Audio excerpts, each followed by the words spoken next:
अर्जुन के मन मस्तिष्क पर छाए मोह से उत्पन्न दुख के घोर अंधकार को मिटाने की कोशिश में भगवान श्री कृष्ण उन्हें जीवात्मा और शरीर के संबंध की वास्तविकता बता रहे हैं। आगे वे कहते हैं, आश्चर्यवत् पश्यति कश्चिदेन माश्चर्यवद् वदति तथैव चान्यः आश्चर्यवचैन मन्यः शृणोति श्रुत्वापैनं वेद न चैव कश्चित्। कोई एक विद्वान व्यक्ति ही इस आत्मा को आश्चर्य की भांति देखता है, कोई एक विद्वान व्यक्ति ही इसके तत्व को आश्चर्य से वर्णन करता है और कोई विद्वान व्यक्ति ही इसे आश्चर्य से सुनता है। अधिकांश तो ऐसे हैं जो सुनकर भी इसे नहीं जानते। देहि नित्यं वध्योजयम् देहे सर्वस्य भारत तस्मात् सर्वाणि भूतानि च त्वं शोचितुम् अर्हसि। हे भरतवंशी अर्जुन, यह आत्मा जो सबके शरीर में है इसका वध नहीं किया जा सकता, इसलिए संपूर्ण प्राणियों के लिए तुम्हें शोक नहीं करना चाहिए। स्वधर्म पिचावीक्षण विकंपितुमर्हसि धर्म्याद्धि युद्धाश्रियो अन्यत् क्षत्रियस्य न विद्यते। तथा अपने धर्म के अनुसार भी तुम्हें शोक या भय नहीं करना चाहिए, क्योंकि क्षत्रिय या रक्षक के लिए धर्म युद्ध से बढ़कर दूसरा कोई कल्याणकारी कर्तव्य नहीं है। यदृच्छा चोपन्नम स्वर्गद्वारम पावृतम सुखिनः क्षत्रियाः पार्थ लभन्ते युद्धमी त्रिशम। हे पार्थ, अपने आप प्राप्त हुए और खुले हुए स्वर्ग के द्वार रूपी इस प्रकार के युद्ध को भाग्यवान क्षत्रिय लोग ही पाते हैं। अथ चेत्त्वमिमं धर्मयं संग्रामं न करिष्यसि ततः स्वधर्मं कीर्तिं च हित्वा पापम वा पश्यसि। किंतु यदि तू इस धर्म युक्त युद्ध को नहीं करेगा तो अपना धर्म और अपने यश को खोकर पाप को प्राप्त होगा। अकीर्तिं चाप भूतानि कथयिष्यन्ति तेज व्यायाम संभावितस्य चाकीर्तिर्मरणादतिरिच्यते।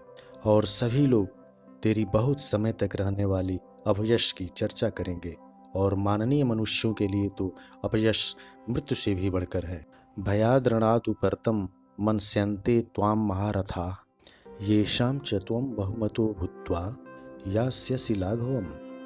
और जिनकी दृष्टि में तू पहले बहुत सम्मानित था, अब तुझे बहुत छोटा समझेंगे, वे सभी लोग तुझे डर के कारण युद्ध से भागा हुआ मानेंगे। अवाच्यवादामश्य बहुन वदिष्यन्ति तवाहिताः निदन्तस्तव सामर्थ्यम ततो दुःखतरम नो किम। तेरे वैरी लोग तेरे सामर्थ्य की निंदा करते हुए तुझे अनेकों नहीं कहने वाली बातें कहेंगे, उससे अधिक दुख और क्या होगा।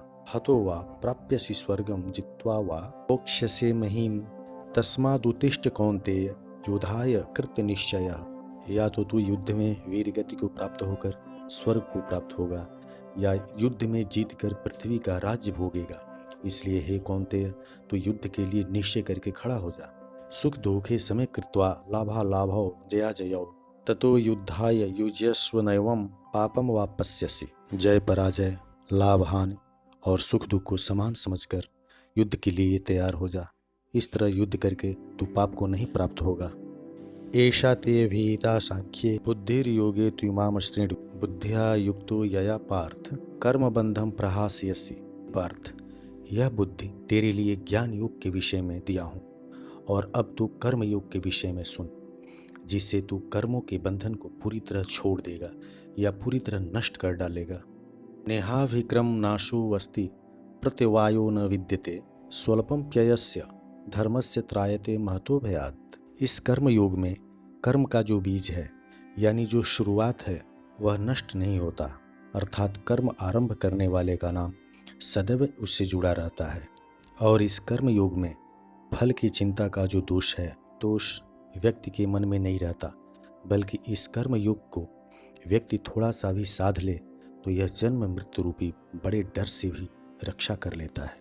व्यवसायात्मिका बुद्धिरेके कुरुनंदन बहुशाखा हयंताश्च बुद्धियो अव्यवसायिनाम।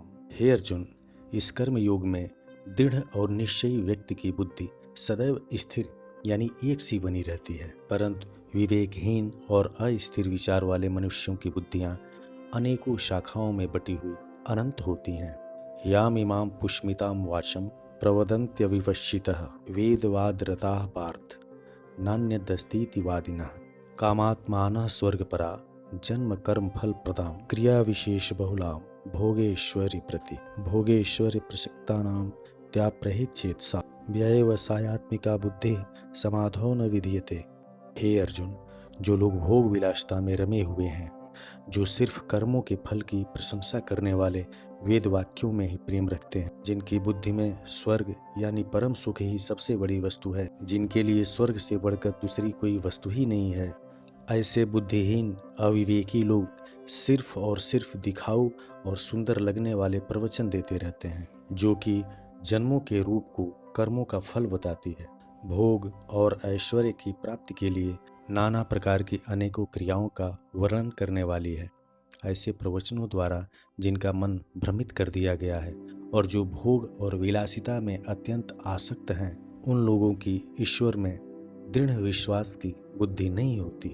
त्रैगुण्य विषया वेदा निस्त्रैगुण्यो भवार्जुन निर्द्वंदो नित्य सत्वस्थो निर्योगक्षेम आत्मवान।